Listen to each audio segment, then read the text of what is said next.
Abraham 25 வருஷம், அதுல 13 less பண்ணா அவன் எத்தனை வருஷம் வெயிட் பண்ணிருக்கான்? 12 வருஷம் வெயிட் பண்ணி இந்த 12வது வருஷத்துல ஈசாக்க பெறப்போக வேண்டிய நேரத்துல இந்த கிழவி வந்து இன்னொரு 13 வருஷத்தை எக்ஸ்டெண்ட் பண்ணி விட்டுட்டான். சொல்றது புரிஞ்சா உங்களுக்கு? ஒருவேளை ஆண்டவர் உங்களுக்கு வாக்கு கொடுத்து 5 வருஷத்துல 6 வருஷத்துல நடக்கிறதுக்கு ஆண்டவர் உங்களை கொண்டு வருகிற நேரத்துல நீங்க ஒருவேளை சூழ்நிலைகளை, காரியங்களை, இதெல்லாம் நடக்காது பாஸ்டர். ஆண்டவர் சொல்லும் பொழுது நான் அப்படி இருந்தேன், ஆண்டவர் சொல்லும் பொழுது நான் கையும் காலும் வாட்டம் சாட்டமா இருந்தேன். இப்ப 12 வருஷம் ஆயிட்டு, இப்ப எனக்கு அல்சரு, சுகரு, பிளசரு, எல்லா சரும் என் வாழ்க்கையில அப்படிதான் எல்லாம் போயிட்டு.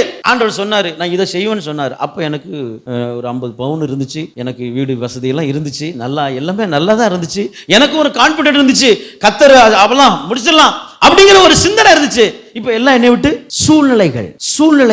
சூழ்நிலைகளை பார்க்காத இந்த ஆபிரகாம் மறுபடியும் ஒரு வேதனைக்குள் அவன் போவதற்கு காரணம், அவன் தன் மனைவியுடைய கற்பத்தை பார்த்தான். கற்பம் செத்து போயிட்டு. சரி ரைட், இனி இதுக்கு வாய்ப்பு. சூழ்நிலைகளை பார்க்காத, அவர் சொன்னது உண்மை என்றால் அது எப்படியும் நடக்கும்.